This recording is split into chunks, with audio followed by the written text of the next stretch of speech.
शरणं गच्छामि दादा शरणं गच्छामि दादा शरणं गच्छामि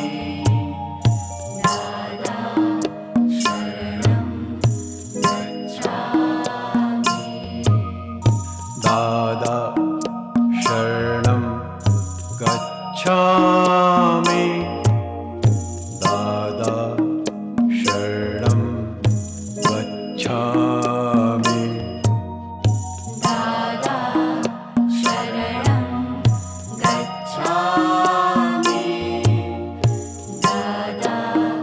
शरणं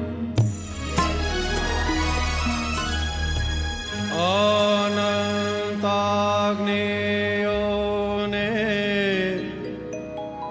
જોઈ જાણ્યો શુદ્ધ તે નિર્વિકલ્પ વિતરાગ જ્ઞાન માત્ર હું જ છું.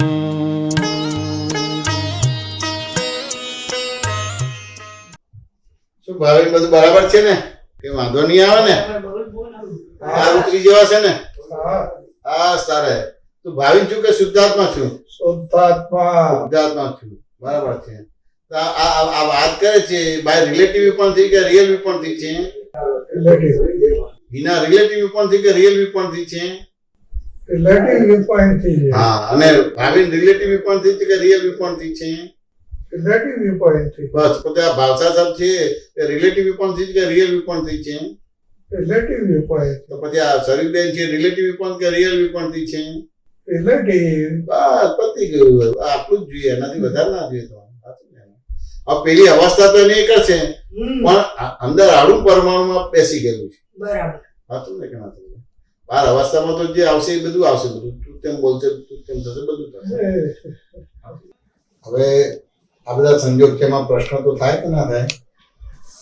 કોઈ પ્રશ્ન છે કે નહીં ભાવિને? પ્રશ્ન છે જોવાનું જાણવાનું. પ્રશ્ન છે પણ જોવાનું જાણવાનું. બરાબર. હવે ભાવિને પ્રશ્ન છે અને તેમ છતાં જોવા જાણવાનું. તો ભાવિ જોવા જાણવાને શું સમજે છે? આટલા વર્ષો સુધી સત્સંગમાં આપણે રહ્યા તો જોવા જાણવાને આપણે શું સમજીએ છીએ? જોવા જાણવાનું રિલેટિવને સરસ રીતે જોવા જાણવાનું. બરાબર છે. એટલે કે સામાન્ય રીતે પ્રકૃતિને જોવા જાણવાની. સાચું ને કે ના સમજાય? પ્રકૃતિને જોવા જાણવાની. સાચું ને? એ પ્રકૃતિમાં તો પછી બધું સરસ પણ આવે કે ના આવે તમારે? આ પછી પ્રકૃતિમાં પછી બધું ખરાબ પણ આવે કે ના આવે તમારે? હવે પ્રકૃતિને આપણે કોઈ દાખલાથી સમજવું હોય તો રત્નાગિરી હાફૂસ કેરીનું નામ સંભળાય એટલે મોઢામાં પાણી આવે કે ના આવે? તો કે આ પ્રકૃતિ નું આ જાણવાનો ભાગ છે. પાછું ને કે ના સમજે? હવે કેમ આવે તો કે આપણે કેવી સમજણ છે કે રત્નાગીરી હાફૂસ સારામાં સારી કહેવાય. ભાવિન વાત સમજાય કે ના સમજાય? એ તો વલસાડી હાફૂસ નું નામ સાંભળે તો મોઢામાં પાણી આવે. કેમ કે આપણી એક સમજણ છે કે આ સારામાં સારી વસ્તુ છે. વાત સમજે કે ના સમજાય? હવે એ આપણને યાદ આવે છે તો એનો ગુણધર્મ ખબર છે, આપણને એની પ્રકૃતિ ખબર છે. વાત સમજે કે ના સમજાય? કે રત્નાગીરી કેરીનું અને વલસાડી હાફૂસ કેરીનું ગુણધર્મ બધું ખબર છે. સાચું ને? એના આધારે ખાલી એનું નામ સાંભળીએ છીએ. હવે કેરીની સિઝનમાં જ અત્યારે તો કેરીની સિઝન પણ નામ સાંભળે છે, મોઢામાં પાણી આવે છે અને એના વિશેની તમારી કેવી ગાઢ માન્યતાઓ છે એ રીતે તમારી બોડી લેંગ્વેજ પણ બને. ભાવિન વાત સમજાય કે ના સમજાય? કે આ તને આજે રત્નાગીરી ને વલસાડી કેરીનું નામ સાંભળ્યું પણ તારો જોવા જાણવાનો ભાગ નથી. સાચું ને? એને એ પ્રકૃતિને જોવા જાણવાનો ભાગ છે. હવે આપણે જે જોઈએ છીએ એ ભાવિન થઈને જોઈએ છે. સાચું ને? એને એટલે એને એને એને બીજા શબ્દમાં શું સમજવાનું થાય કે જે જોનારો છે એને કર્તા બનાવી દીધો છે, અને જે કર્તા છે એને જોનારો બનાવી દીધો છે. એટલે પછી આ બધા દાખલા અધૂરા રહે છે. ભાવિન વાત સમજાય કે ના સમજાય? એટલે અહીંયા પ્રકૃતિને આ જાણીએ, હવે આ પ્રકૃતિને જાણી કે આવું છે બધી વસ્તુ. સાચું ને? એને હવે એને ખાઈએ છીએ 8-10 કલાક પછી એવું રંગરૂપ કે બદલાઈ જાય. સાચું ને કે ના સમજાય? એવી રીતે આપણે પણ એને ભોગવતા નથી, ખાતા નથી, અને એમને 15 દિવસ મહિનો રહે તો એવું રંગરૂપ કે બદલાઈ જાય. કે આ તમે પ્રકૃતિને જોઈ, કેરીની પ્રકૃતિ, એનો ઉદય પણ જોયો, એનો અસ્ત પણ જોયો તમારે, અને ધ્રુવ પણ જોયું તમારે. કે આ રીતે જોવા જાણવાનો ભાગ રહે. કોઈ બહુ સારી રીતે વ્યવહાર કરે તો એ જોવાનો છે, એ જ વ્યક્તિ પાછો ખરાબ રીતે વ્યવહાર કરતો એ પણ જોવાનો ભાગ છે. હવે એ જે જોવા જાણવાનો ભાગ છે આપણો, પાછું ને કે ના સમજાય, એ જોવા જાણવાનો ભાગ બનતો નથી ને ક્યાં ને ક્યાં એ જોવા જાણવાના ભાગમાં ક્યાં ને ક્યાં માનવાના ભાગમાં આપણે જઈએ છીએ. મને આમ થયું, ભાવિન વાત સમજે કે ના સમજાય? આમ તો ના હોવું જોઈએ ને, એને તો સમજવું જોઈએ ને. એ વસ્તુ એવું બતાવે છે, આ બધી વાક્યરચના એવું બતાવે છે કે જોવા જાણવાનો ભાગ નથી. સમજે કે ના સમજાય? હવે તેમ છતાંય આમ તો ના થવું જોઈએ, એને સમજવું જોઈએ. સમજે કે ના સમજાય? તો એ ભાવિને તો થશે, પણ મને નથી થતું. ખાલી એટલું જ છે કે ભાવિને થાય છે, મને નથી થતું. એટલું તમારું હોય, તમારું તમે આત્મામાં છો. ભાવિને થાય છે એ આપણે એ સુધારવાનું નથી. આ સમજે કે ના સમજે? એને જોવાનું જ છે ને જાણવાનું જ છે તમારે. પણ ક્યાં ને ક્યાં એ ભાવિને થાય છે, એની જગ્યાએ મને થાય છે. આવું તો ના આવવું જોઈએ ને, એને સમજવું જોઈએ ને. હું આટલી બધી બાંધછોડ કરું છું, એ બાંધછોડ કેમ નથી કરતા? અનંતાગ્નેયોની અનંતી અવસ્થામાં નિર્વિચાર તન્મય શ્રુતિ જ્ઞાન હું જ છું. એટલે જોનારો ક્યારેય પણ કરતા નથી બન્યો, અને કરનારો ક્યારેય જોનારો નથી બન્યો. પણ હું ભાવિન છું, મારું નામ નહીં પણ હું જ ભાવિન છું. એ હું ભાવિન છું એના હિસાબે ક્યાંને ક્યાં જોનારાને કરતા બનાવી દીધો છે, અને કરનારો જે છે એ તમારે જોનારો બની ગયો, કરતા થઈ ગયો છે. એટલે એનાથી બધા આ પ્રોબ્લેમ્સ બધી વસ્તુ થાય. હવે ધારો કે આ બધા સંજોગો આવ્યા છે, તો એ તને બેઆબરૂ કરવા માટે આવ્યા છે, હેરાન કરવા માટે છે, કે આ નિદ્રા થવા માટે આવ્યા છે? નિદ્રા થવા માટે આવ્યા છે. ખરેખર નિદ્રા થવા માટે આવ્યા છે. સમજે કે ના સમજાય? પણ સામાન્ય રીતે આ બધા સંજોગોને આપણે નિદ્રા થવા માટે આવ્યા છીએ એ રીતે આપણી સમજણ નથી. હવે વાત સમજે કે ના સમજાય? ક્યાં ને ક્યાં મને હેરાન કરે છે, મને તકલીફ આપે છે. આ સમજે ને? એ ટાઈપની આપણી સમજણ છે. પણ વ્યવસ્થિત શક્તિને આ બધું નિદ્રા કરાવે છે. કેમ કરાવે છે? કે તમને અમુક પ્રકારના સંજોગોના અનુભવના આધારે ડિસિઝન આવ્યો કે હવે મારે મોક્ષે જ જવું છે, હવે મારે આત્મામાં જ રહેવું છે. એ જે ડિસિઝન આવ્યું છે એના આધારે વ્યવસ્થિત આખું એ રીતે કરે છે. આપણને એમ થાય કે મારે મોક્ષે જવું છે ને આત્મામાં જવું છે, તો મને બધું સારું આવવું જોઈએ. પાછું ને કે ના સમજાય? અને આવું કેમ આવે છે? કે હવે આપણે જે કરેલું છે જ આવે કે બીજું આવે તમારું દેશું? આપણે અચાનક આપણે અનાયાસે નક્કી કર્યું છે હવે મોક્ષે જવું છે, અને આત્મા સિવાય બીજું કશું જોતું નથી, એટલે આ બધા સંજોગો આવે છે. એમાં પ્લસ માઇનસ ના થાય.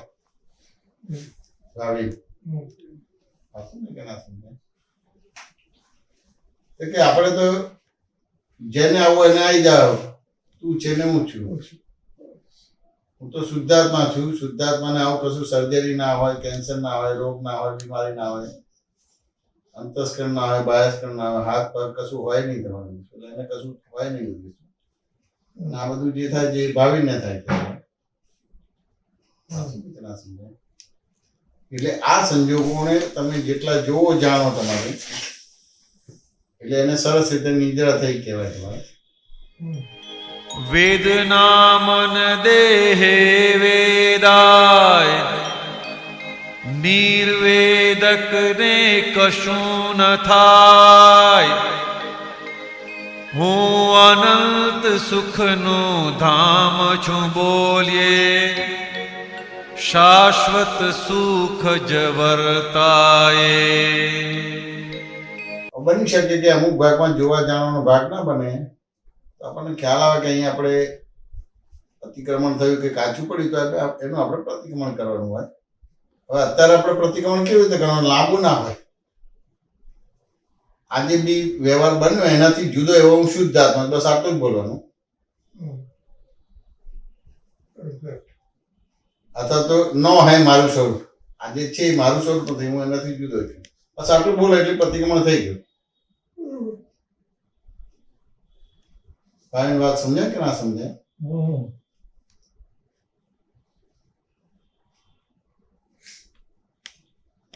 આ બધા સંજોગો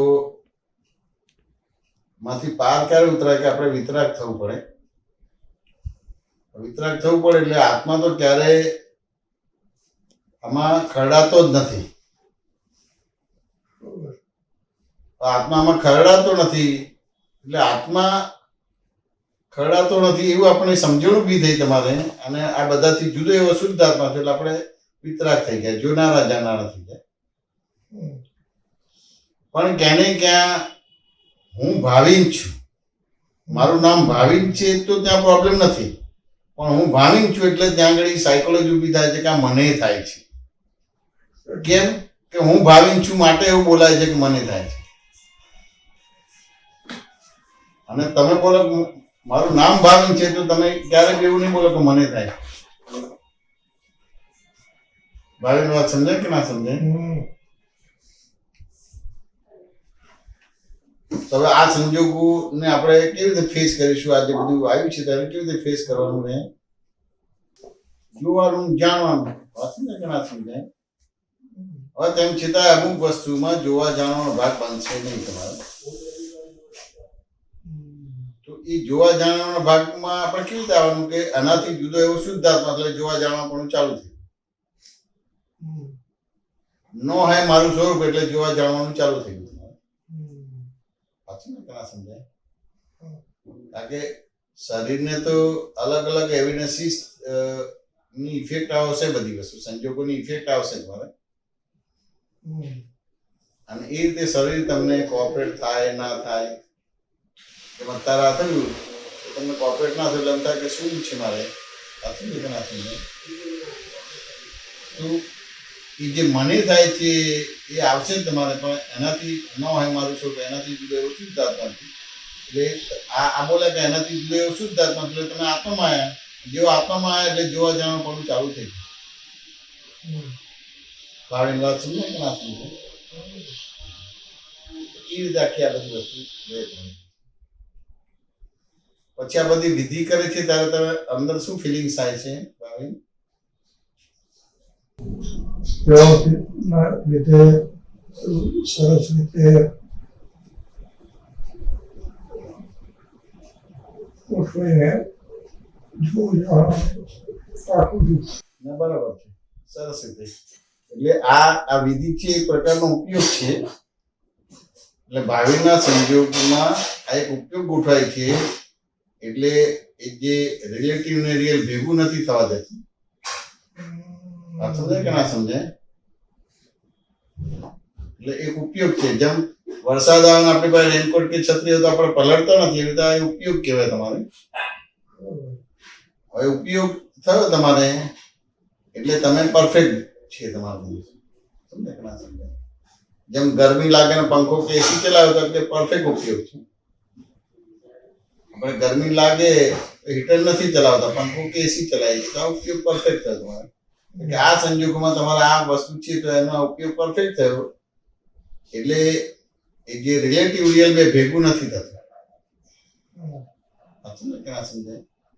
અને પછી વિધિની અંદર એવા વાક્ય રચના છે કે જેનાથી વ્યવહાર આવી જાય છે, નિશ્ચય આવી જાય છે. 100% વ્યવહાર, 100% નિશ્ચય. એવી રીતે એની અંદર આલોચના, પ્રતિક્રમણ, પ્રત્યાખ્યાન આવી જાય છે. સમજાય કે ના સમજાય? અને અલગ અલગ રીતે એનો એમ કહે કે ભાગાકાર ગુણાકાર થાય છે, અલગ અલગ રીતે પ્લસ માઇનસ થાય છે. અને કરતા કરતા છેલ્લે શું આવે છે કે હું નિર્ણય નિશ્ચયથી કેવળ શુદ્ધાત્મા છું. આ બધી વસ્તુ છે, પણ આ બધી વસ્તુને આ રીતે આપણે ભાગાકાર ગુણાકાર કરીએ, આ રીતે એને પ્લસ માઇનસ કર્યા તમારે. કે ના સમજાય? છેલ્લે શું આવે છે કે હું નિશ્ચય નિર્ણયથી કેવળ શુદ્ધાત્મા છું, વિજ્ઞાન સ્વરૂપ છું, કેવળ જ્ઞાન સ્વરૂપ છું. જગત જણે અશુદ્ધ અજ્ઞાન દર્શન ચોખ્ખું જોઈએ. અમર છે તે કેવળ જ્ઞાન શુદ્ધ અરીસો જોઈએ. અમર છે તે કેવળ જ્ઞાન શુદ્ધ અરીસો જોઈએ. અમર છે તે કેવળ જ્ઞાન શુદ્ધ અરીસો જોઈએ.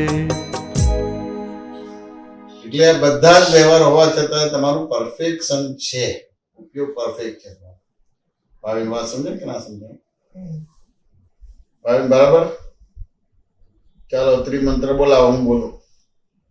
નમો વિતરાગાય, નમો વિતરાગાય, નમો અરિહંતાણામ, નમો અરિહંતાણમ, નમો સિદ્ધાણામ, નમો સિદ્ધાણમ, નમો આયરિયાણમ, નમો આયરિયાણમ, નમો વત્સાયાણમ, નમો વત્સાયાણમ, નમો લોય સવસાહુણામ, નમો લોય સવસાહુણમ, એસો પંચન મુક્કારો, એસો પંચન મુક્કારો, સર્વ પાવપણાસનો, સંપપાવપણાશનો, મંગલાણમ ચ સર્વેસી, મંગલાણમ ચ સર્વેસીમ, પડવામ હોય મંગલમ, પડવામ હવૈ મંગલમ. ઓમ નમો ભગવતે વાસુદેવાય, ઓમ નમો ભગવતે વાસુદેવાય, ઓમ નમઃ શિવાય, ઓમ નમઃ શિવાય, જય સચ્ચિદાનંદ. જય સચ્ચિદાનંદ. બધી વિધિ થઈ ગઈ. સંસાર વિઘ્ન નિવારક ત્રિમંત્ર, આત્ર ત્રિમંત્ર, તેમાં થાય બધા વિઘ્નો.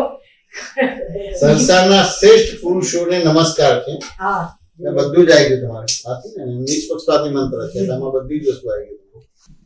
કેટલી ખુમારીથી બોલ્યો, અવાજ કેવો સરસ આવે. એકદમ ખુલી ગઈ. બોલાતું નતું એ પછી વાતાવરણ છે, વાતાવરણ. રાગી મંગળનો પણ પાવો શુરવીર જોઈએ. સંયોગો ના વિયોગો શુદ્ધાત્મા થઈ જોઈએ.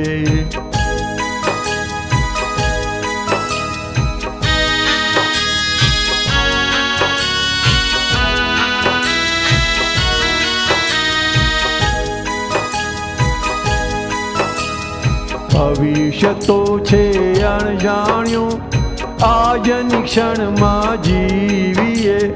જીવી લઈએ આજ સમય, સિદ્ધ સ્વરૂપમ હોઈએ. જગત જણે અશુદ્ધ અજ્ઞાન દર્શન ચોખ્ખું જોઈએ. અમર છે તે કેવળ જ્ઞાન શુદ્ધ અરીસો જોઈએ. અમર છે તે કેવળ જ્ઞાન શુદ્ધ અરીસો જોઈએ.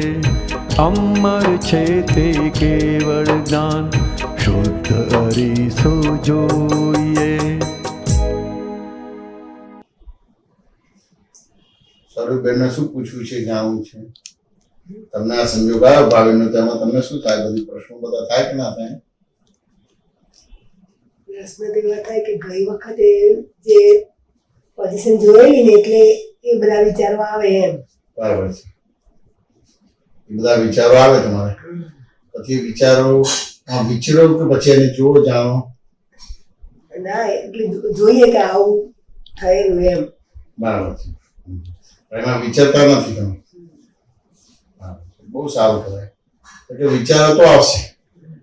કે સભીબેન પણ છે અને શુદ્ધાત્મા પણ છે. જ્ઞાન બધા સંજોગોમાં કેવું રહે?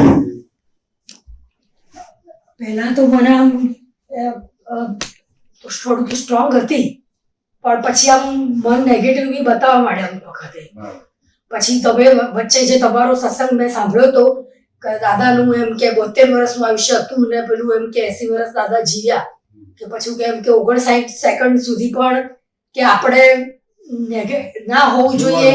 પછી એ વાત હું કાયમ યાદ કરું કે 60 સેકન્ડ સુધી બી આપણે પોઝિટિવ જ રહેવાનું. એમ 59 સેકન્ડ થઈ ગઈ હોય પોઝિટિવ નહીં કે આપણે લગભગ પોઝિટિવ શબ્દ વાપરવાનો, પણ પોઝિટિવ નથી, જોવાનું છે. જોવાનું. હા હા, જોવાનું એટલે એનો મીનિંગ શું થયું કે તમે એન્ડોર્સમેન્ટ નથી કરતા, સહી નથી કરતા. હવે તમે જોવાનું ના થાય એટલે સહી કરી દે છો. બરાબર.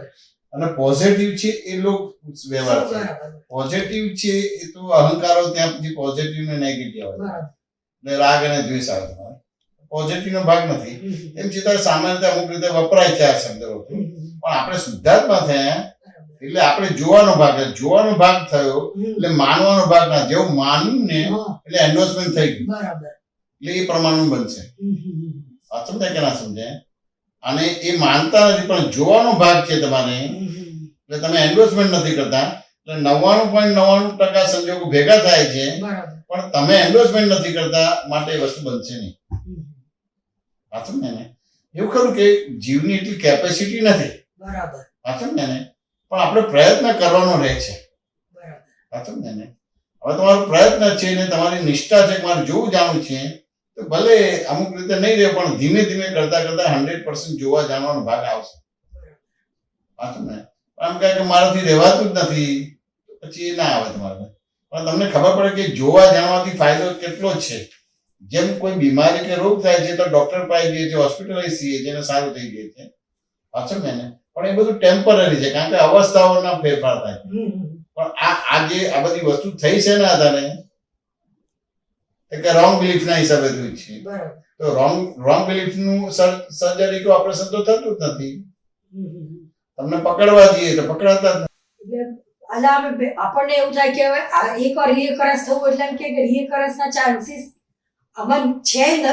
ડોક્ટરો તો એવું કે મેડિકલ સાયન્સીસ કે રિએકરન્સ થાય એટલે રિએકરન્સ ના ચાન્સીસ હોય. બરાબર છે. પણ પછી આપણને એમ થાય કે આપણને અંદરથી એમ થાય કે એવું જરૂરી છે કે બધાને થાય છે. એટલે મન તો એવું બતાવે, એટલે મને એવું બતાવે કે બધા શું થાય છે. જે પછી એમ થાય કે આપણે નસીબમાં હોય તો જ થાય. એટલે આમ પછી આપણે દાદાની આમ લૌકિક વ્યવહારમાં નસીબ બોલીએ આપણે કે આપણા નસીબમાં હોય, પણ પછી એમ થાય કે આપણો કર્મનો હિસાબ હશે તો જ આવશે, બાકી તો નહીં જ આવે ને. એમ કે આ જે બધી વસ્તુ કરો છે તો બરાબર છે, પણ અહીંયા આ જે તમે પકડી જોવા જવાનું 60 સેકન્ડ સુધી, તો કે એમાં આ વાક્ય નથી આવતું, જોવો જ તમે. બરાબર. ઓકે.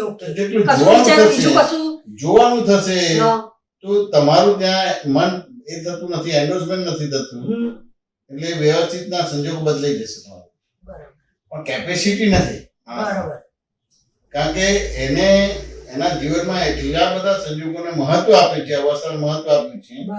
આ ભગવાનની વાતો એટલી બધી સરળ છે, પણ એની કેપેસિટી નથી કે સ્વીકારશે. વાત સમજાય કે ના સમજાય? એટલે આ જોવા જાણવાનો ભાગ એટલો બધો મહત્વનો છે. વાત સમજાય કે ના સમજાય?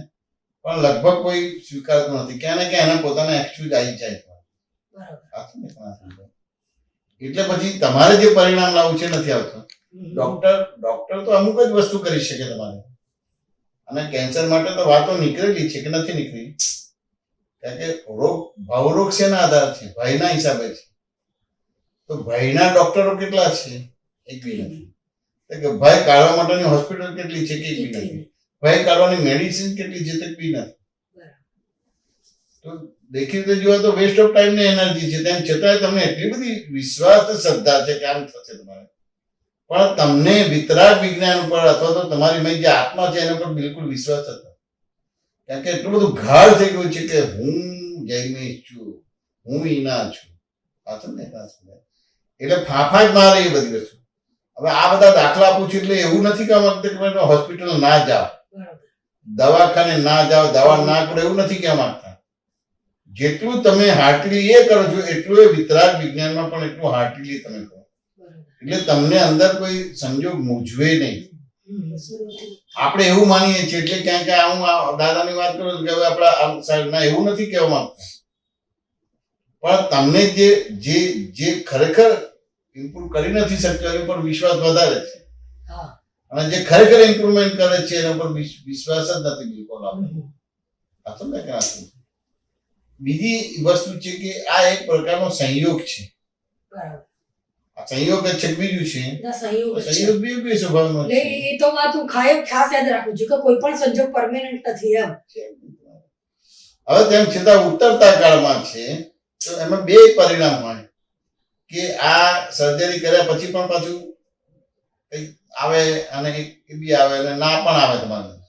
વાત ને કે કારણ કે જ્યારે કર્મ કરીએ છીએ ને, ધારો કે આપણા કર્મ આપણને ના દેખાય, હા પણ કોઈ બીજી વ્યક્તિ કર્મ કરે છે ત્યારે દેખાય, પણ એ બીજી વ્યક્તિ નથી કરે, પણ આપણે આવું જ કર્યું હશે તો જ આપણને આવું આવે.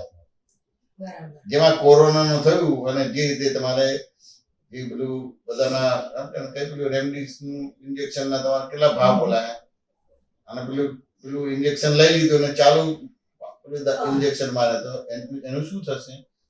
હવે સાચું ખોટામાં નથી પડવાનું, પણ પેપરમાં આવ્યું આવી વૃત્તિ છે તો એને એવો ભોગવટો આવશે કે નહીં આવે તમારે? આવશે આવશે. વાંચો ને કે ના તમને? તો આપણે આપણા દોષ આવી રીતે જોવાના છે. વાંચો ને કે ના સમજે? કારણ કે સ્વતંત્ર રીતે તો તમને લાગે કે હવે અત્યારે તો મેં કશું નથી કરતું, આવું કેમ છે મારે? એ આઈને પૂરે છે તમારે. આ વસ્તુ સમજ છે. એટલે જેટલું જે સ્થૂળ ભાગમાં તમને વિશ્વાસ છે એટલો જ તમને સૂક્ષ્મતમ દાદાના જ્ઞાનમાં વિશ્વાસ. એટલે તમને જે અંદર જે અંતસ્કરણમાં જે ધમાલ ચાલે છે એ બંધ થઈ જાય. એટલે વિકલ્પ ના રહે, અને એ વિકલ્પ ઉડ્યો તમારે એટલે કામ થાય તમારે. એટલી મોટી વસ્તુ છે. હવે આ વસ્તુ કેવી છે કે ધારો કે અત્યારે આ બન્યું છે, પણ આ બન્યું નથી, પણ એ પહેલા કહે ને તો એ સ્વીકારશે નહીં. બરાબર. એ દરમિયાન કહેશે તો સ્વીકારશે નહીં, બરાબર. અને પછી પણ કહીશું તો સ્વીકારશે નહીં. આટલી બધી જીવની મર્યાદાઓ થઈ ગઈ. કે ના સમજે?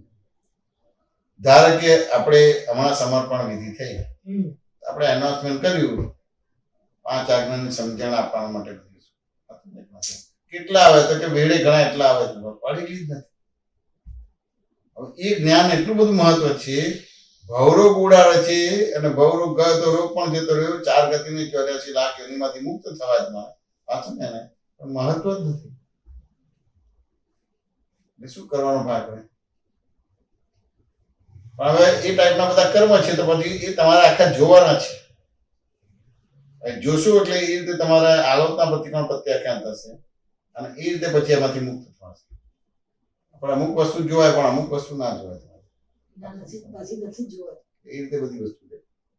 તેમ છતાં આપણે અહીંયા આ જે સંજોગ બને છે ને એમાં એક વસ્તુની ગાંઠ બાંધી લેવાની છે. આ જે સંજોગોના પરિણામ જે હોય એને મને માન્ય છે, પણ મારે હવે પ્રત્યક્ષ 1-to-1 સત્સંગ કરવો છે. અઠવાડિયે 15 મહિને તમારે કઈ બી હોય બધું. એ જો પાકું થશે તો ઘણી બધી રીતે તમને રાહત થઈ જશે. આ બધી વસ્તુ કેવી થાય છે આ બધા સંજોગોમાં? જે કે ને વ્યવહારમાં શાસ્ત્રમાં કે વ્યવહારમાં કે આ તો સ્મશાન વૈરાગ જેવું થઈ ગયું. થોડાક સ્મશાન વૈરાગ.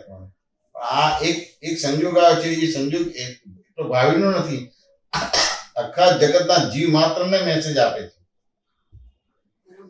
કે તમારે કેવી રીતે જીવવું, કેવી રીતે બેસવું, કેવી રીતે બોલવું, તમારી વાણી કેવી હોવું જોઈએ, તમારું મન કેવું હોવું જોઈએ, તમારો વ્યવહાર કેવો હોવો જોઈએ. એ વાણી તમે સાંભળો કે તમારું મન જુઓ, તમારે વ્યવહાર જુઓ તો એટલો બધો વિરોધાભાસ હોય. સમજે કે ના સમજે? અમારે જ હમણાં કે ગાડીમાં બેઠા બેઠા હિરેન જોડે વાત થઈ. શું વાત થઈ?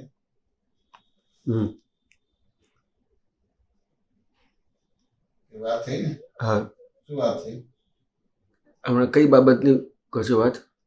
સામાન્ય તો કોઈ બી હોય ને, હા, એને તો આવું ના કરવું જોઈએ ને એમ કે. એનાથી મારું બગડ્યું.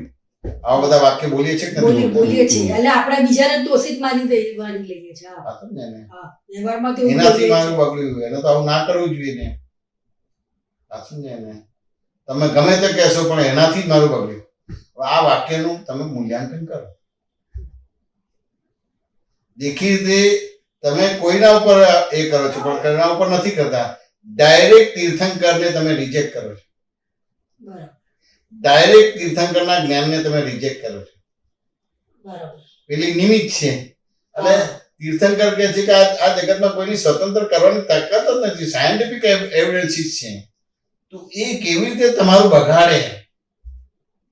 એટલે આ વ્યવહારમાં આપણે ઘણીવાર આમ એવું થઈ જાય એમ કે આપણે આમ ઘણીવાર અત્યારે આમ મગજ એવું બતાવે કે આપણા ઘરમાં જ કેમ આવું બધું મન તો એવું બતાવે હવે લૌકિક ભાષામાં કે આપણે કેમ આવા બધા સંજોગો આવે છે કે દવાખાન એવું જ જાણે છેલ્લા હવે આજે આ તમે વાત કરી ને તો કે આપણે કેમ આવે છીએ હા, તો કે બે રીતે આવે. એક એવું છે કે વિચિત્ર કર્મ છે એના આધારે આવે હમ, અને બીજું એવું છે કે તમે ડાયરેક્ટલી નક્કી કર્યું છે કે મારે મોક્ષે જવું છે, બરાબર હવે મારા આત્મામાં જ રહેવું છે, એના હિસાબે પણ આવે. બરાબર એટલે પછી આવું છે. પાછી હું દાદાને જ્યાં વાત છે કે વિપરીત પરિસ્થિતિ આવે તો માણસ ઈશ્વર તરફ આપણે તો કે ના, એ બધું ક્રમિક ના ક્રમિકના adjustment છે, એમાં adjustment. તમે આત્મામાં નહીં આવે. પણ પછી તમે આમ એટલું એવું જ કહેવું વિચારીએ પડે હા, કે આ જે સંજોગ આવે એટલે બેઝિકલી અહંકાર ત્યાંથી ખસી ગયો. બરાબર હવે અહંકાર ખસી ગયો એટલે આ જે તમારે આ કેન્સરનો ભાગ હતો એ અહંકાર હતો એ રોકતો હતો એટલે તમને ડાયોગ્નોસિસ ના થાય. હમ હવે અહંકાર ખસી ગયો બરાબર એટલે તમારા આત્મા સિવાય કશું જોતું નથી, મોક્ષે જવું છે, 5 આજ્ઞામાં રહેવું છે. બેસતું વર્ષ ફોન કરે તો શું કે છે મારે 5 આજ્ઞામાં રહેવું છે, હા મારે મોક્ષે જવું છે. વાંચો ને એને. તો એ વસ્તુ આ બધા સંજોગ લાવે છે બરાબર કે આ તમને નિદ્રા થશે તો તમે મોક્ષે જશો, તો તમે આત્મામાં આવશો તમારે. વાંચો ને એને. પણ આપણે ઊંધું લઈએ. હા હા વાંચો ને કે ના સમજે? આપણા ઘરમાં કેમ આવે છે એટલે મન બતાવે છે આવું આવું. કઈક એવું લાગે છે એમ કે કોઈએ કઈક કર્યું લાગે છે એટલે પાછું નવું કર્મ બંધ કરે. અલા ભાઈ આ નક્કી કર્યું છે, તમે ફોન કરો છો બેસતા વર્ષના દિવસે કે શું આશીર્વાદ જોઈએ છે કે મારે 5 આજ્ઞામાં રહેવું છે. હું તો કહું 5 આજ્ઞામાં તો નુકસાન છે. મેક્સિમમ ફોનમાં વાતો કરી 5 આજ્ઞામાં ફાયદો જ નથી.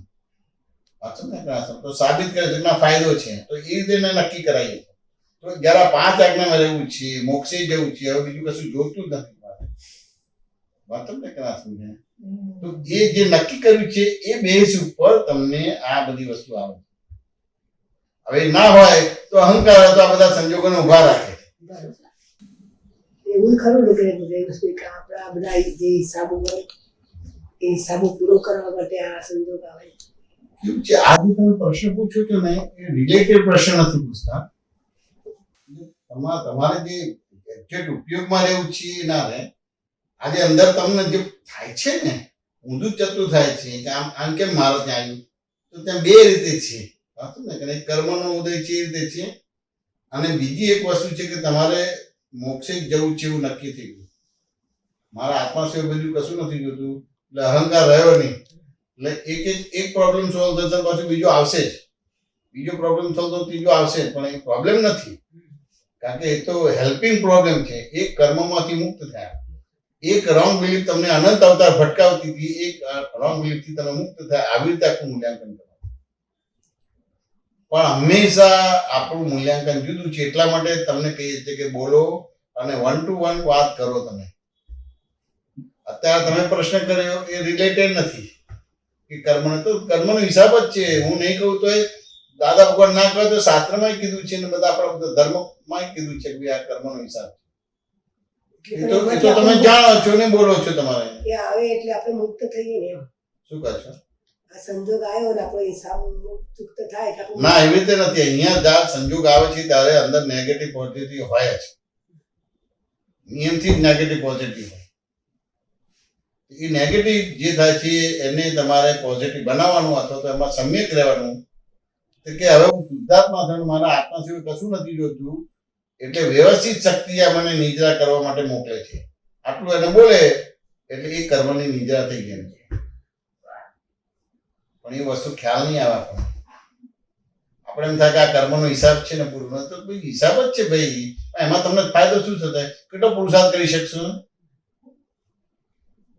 પણ તમને આ સંજોગ આવતા જે નેગેટિવ થાય છે કે આપણા જ ઘરમાં કેમ છે, બીજાને નથી ને આપણા ઘરમાં કેમ છે, તો ઘણી બધી વસ્તુ થાય. આપણા ઘરમાં કેમ છે એ અમુક વસ્તુ વ્યક્ત કરે ને અમુક વસ્તુ વ્યક્ત ના કરે.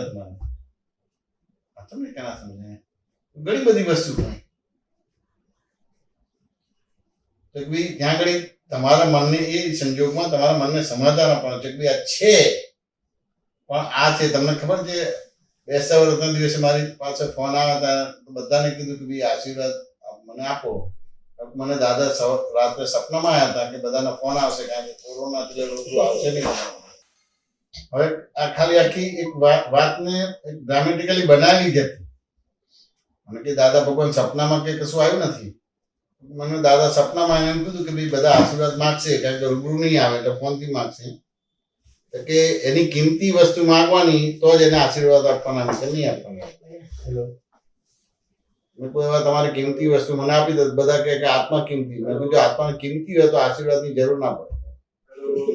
તમે આશીર્વાદ માંગો છો એટલે કિંમતી વસ્તુ જુદી છે. સાચું ને કે ના સમજાય? પણ લગભગ કોઈને સમજ ના પડી. એટલે મારે એક દાખલો આપવો પડે કે મેં કહ્યું તમને આઈસ્ક્રીમ ભાવે છે એટલે ગમ્યો, એટલે એની કિંમત વધી. એની કિંમત વધી તો પછી પૈસાની કિંમત ઘટે છે. હવે આઈસ્ક્રીમ વાળો તમને મફત નહીં આપે, પણ આઈસ્ક્રીમનું મહત્વ વધ્યું એટલે એ પૈસાનું મહત્વ એટલું ઘટ્યું તમારે. એટલે તમારે એને આઈસ્ક્રીમ લેશો અને આ બધું પૈસા આપશો.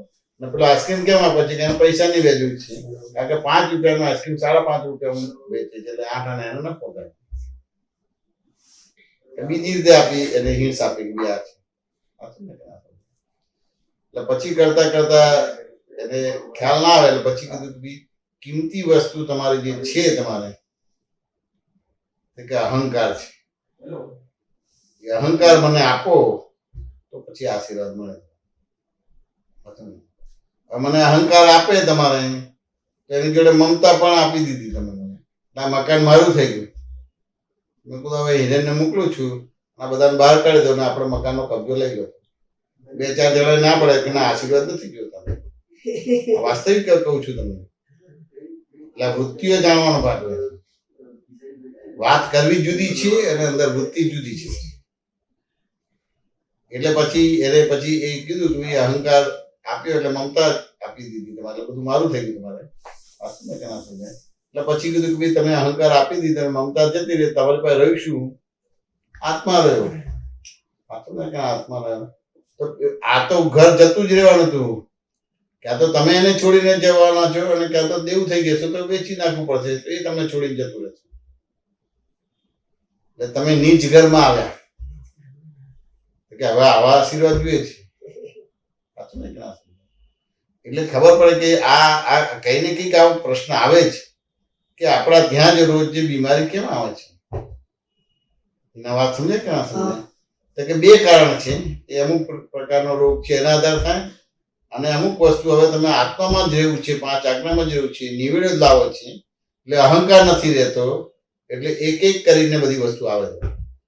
સાચું ને કે ના સમજે? હવે તમારે આત્મામાં રહીને એને જોવાનો ભાગ રહ્યો તમારે. હવે જયારે તમારે આત્મા નતો જોતો ને દેહને જ આત્મા કહેતા હતા, તો આ બધા સંજોગોને તમે ઉભા રાખેલા. પહેલા ઓકે. સાચું ને? અહંકારથી રોકી રાખેલા. સાચું ને? વ્યવહારમાં હોય ને તમારી સત્તા હોય, માલ ખરીદો તમારે તો પેમેન્ટ કોઈને પાર્ટી ના આપો તો રોકી રાખો કે ના રાખી રાખો? આ પૈસા તો તમારા હોય, તમારે તો શું થાય? પૈસા તમારે વપરાઈ જાય તમારે, પણ પેલા પાર્ટીને તો પૈસા આપવા જ પડશે. ધીમે ધીમે દેવું વધી જાય તમારે. પણ તમારી સત્તા છે કે તમારે 1 કરોડ રૂપિયા ચૂકવવાનું બાકી છે, અને અત્યારે તમારી પાસે 1 કરોડ રૂપિયા છે જ નહીં. ગાડીમાં એ કર્યા, બીજામાં કર્યા, ત્રીજામાં કર્યા, તો દેવાળું કાઢવું પડે. એટલે આવી રીતે સત્તા વાપરે. પણ તેને કે આપણે આડું અવળું વાક્ય બોલી નાખીએ. બોલાઈ જાય છે, વિચારાઈ જાય છે, વિચારાઈ જાય, બોલાઈ જાય બધું. વાત ને એ તો હમણાં ત્યાં આગળ મારે આપણે કમળ બેસવાનું થયું તો પેલા નીલાબેન છે બીજા બધા બેઠા હતા, વાત નીકળી તમારે. આમ તો વાત તો 15-20 વર્ષ પહેલાની છે. આમ પેલા જમવા બેઠા હતા ને, ગામડા વાળા બધા અંધશ્રદ્ધામાં માને. સાચું ને કે ના સમજાય? એટલે મેં કહ્યું તમે ક્યાં રહો છો? હા તો મેં આવો પ્રશ્ન કર્યો, તમે ક્યાં રહો છો એમ કે. તો હવે એ ફેરી આ ડેવલપમેન્ટ નતું તમારે, એટલે અમદાવાદમાં નતું આવ્યું તમારે, સાયન્સ સિટી અમદાવાદ નતું, એ અવડામાં કહેવાય. હા. એટલે એ ગામડાના જ થયા તમારે. પણ જો પોતાને બાદ કરીને બોલે છે કે ગામડાના અંધશ્રદ્ધામાં છે. હવે આવા બધા એને પ્રજ્ઞા દોષ કહેવાય. બરાબર એ પ્રજ્ઞા દોષના હિસાબે આવી ટાઈપના અસાધ્ય રોગ આવે. બરાબર. સાચું ને કે ના સમજાય? ના, બહુ એટલે આવા તો કેટલાય તમે બધા અસંખ્ય આવા દોષો તો કરતા આવીએ. જાણે આપણે ચોખ્ખા છે ને બીજા બધા એવા છે તમે. સાચું ને કે ના હા સમજાય? હા ક્યાંય પોતે પોતાના પર નજર નથી કરતા કે ભાઈ આવ્યું ભોગવેની ભૂલ તપાસો તો ખરા કઈ ભૂલો છે બધી. બીજાને દોષ શું કામ આપવા તમારે બધું? આ તો કમાય તો હું કમાય, નુકસાન જાય તો ભગવાન રૂઠ્યા છે. સ્ટાર્સ ફેવર નથી. આ તો કેટલા બધા પ્રજ્ઞા દોષ કહેવાય. સમજે કે ના સમજે? એટલે તમે જે સત્સંગ સમજો છો ને બધું છે એવું નથી, એ તો બધું ક્રમિકનું જ છે. આ તો બહુ જુદી ટાઈપનું છે. જેટલા તમે 1 to 1 સત્સંગ કરશો ને તમે બોલશો અને આબરૂ બેબરૂમાં તો પડતા જ નહીં. ખરેખર આપણે બેઆબરૂ થઈએ છીએ, રોગ થાય છે, બીજું થાય છે, આ બધું થાય છે, બધું આ પ્રોબ્લેમ થાય તો બધું ખબર પડે ના ખબર પડે? રોજ જે પ્રોબ્લેમ આવે તો અડોસ પડોસ ખબર ના પડે કે શું છે? બેઆબરૂ થઈએ છીએ ને બીજું થઈએ છીએ. આ તો મેં ના સમજાય. પણ આમ થાય કે હું કહ્યું તો હવે બેઆબરૂ થઈ ગયું, એટલે ભાઈ એને બેઆબરૂ કરો એટલે થોડીક વારમાં બધો જ ભાગી જાય, બધો પ્રોબ્લેમ બધો. આપણે એટલું બધું ઢાંક પીછોડ કરે. એટલા માટે તો કહેવત પડી કે મિયા બી પડે તો આંગળી ઊંચી રાખે. પણ મિયા બી એટલે અહંકાર. બરાબર. મુસલમાન માટે નથી કીધું. એટલે સુધી છેલ્લા શ્વાસ સુધી તમને છોડી નહીં. એટલી મોટી વસ્તુ. એટલે આ સાયન્સ સમજવાનું પણ. આ સાયન્સ સમજાય તો આપણું કામ થાય. એક આવો સંજોગ છે ત્યારે થાય, એક તમને એટલું સમજાઈ જાય કે ગમે તેવું છે, મને સારું હોય ખોટું હોય, મારો ફાયદો થાય નુકસાન થાય, પણ કોઈ પણ રીતે મારે અક્રમ વિજ્ઞાન સમજવું છે. તો કે એવું નથી કે રોજે રોજ કે ભાઈ અઠવાડિયે 15 દિવસ મહિને આપણે છીએ ને આપણે વ્યક્તિગત જ આપણે એ રીતે પૂછવાનું બાકી કલાક છે કે આ તો આપણે એવા પોઈન્ટ તૈયાર જ રાખવાના. તો એ જે વિષય ક્લિયર થશે તો પછી ક્યાંય તમને પ્રોબ્લેમ નહીં આવે. ગમે તેવું હોય તો કશું અડશે નહીં. આ દાદાને કમળામાંથી કમળી થઈ ગઈ. અને ડોક્ટર તો અમદાવાદમાં બતાવ્યું હતું કે આ વ્યક્તિ કેવી રીતે જીવે છે એ મોટું આશ્ચર્ય. બધા ગભરાઈ ગયા હતા. બધા ભેગા થઈને દાદાને કહે કે વસ્તુથી એવી છે, પરિસ્થિતિ એવી છે કે જ્યાં જવાનું છે ત્યાં એનએસી પણ નથી મળતી, એટલે આપણે પ્રોગ્રામ પોસ્ટપોન રાખે. એટલે દાદાએ કીધું કે આપણે પ્રોમિસ આપી છે, સકળ સંઘે આમંત્રણ આપે. એટલે આપણે જતા પણ એક્સપાયર થઈ ગયા તો આપણે પ્રોમિસ પાડ્યું કહેવાય. તમે આ કેન્સલમાં ના પડો. ધારો કે દવા નથી મળતી તો અહીંથી દવા લઈ લો, તમારે એની તૈયારીઓ કરો. આપણે જવાનું છે, બસ આપણું જવાનો ભાગ બને છે. અને બધી જ વ્યવસ્થામાં હું ને સામાન બી હતા. મેં આ બધું લાઈવ જોયું છે. મેટા રોડમાં બધી સીટ કાઢીને આખું પલંગ જેવું બનાવી દીધું, સુતા જવાના. તેમ છતાં મેટા રોડમાં આગ લાગી અને ચાલુ મેટા રોડ ઉતાર્યા. બધી વસ્તુ સમજવી પડે કે આપણને એકલા નથી આવતો, જ્ઞાનીને પણ આવે. તમારે જે કર્મ કર્યા ઉતરતા કાળમાં જન્મ્યા છે એ ટાઈપના કર્મના ભોગવટા હોય. કર્મ તો આપણા જેવા જ ભોગવટા આવે, પણ એમની પાસે જ્ઞાન છે એટલે એ અડે નડે નહીં. આપણી પાસે અજ્ઞાન છે. હું જઈમેશ છું એટલે એ આપણે અડે નડે છે. જેમ ઇલેક્ટ્રિશિયન છે એને જ્ઞાન છે એટલે સ્લીપર ને લાકડાનો ઉપયોગ કરે એટલે એ તમારે કરંટ વાહક ના બની શકે. જ્ઞાની નહીં છે એટલે એ અડે નડે નહીં, આપણને અડે, કારણ કે આપણે એનો ઉપયોગ નથી કરતા. કારણ કે મારું નામ જઈમેશ હું જ જઈમેશ છું, હું કરતા છું, એટલે બધું વાહક જ થશે. પુણ્ય પણ તમે ભોગવશો, પાપ પણ ભોગવવાનો ભાગ થશે. અને પેલું તો વાહક જ નહીં બને. તમારા સ્લીપર ને લાકડાનો ઉપયોગ કર્યો બાય રિલેટિવ પરથી જઈમેશ, બાય રિવર પરથી શુદ્ધાત્મા જગતની અંદર વ્યવસ્થિત શક્તિ કરતા જે ઉપયોગ કર્યો એ બધું હવે વાહક થઈ ગયું. હવે જે અત્યારે જે થાય છે એ તો પૂર્વનું કર્મનું છે, પણ નવામાં તમે હવે વાઘ થઈ ગયા એટલે કશો રોગ ને ભાવ રોગ ઉભો નહીં થાય. તો આપણે તો આપણા હાથમાં છે એ જ કરવાનું ને, કે હાથમાં નથી એ કરવાનું નહીં.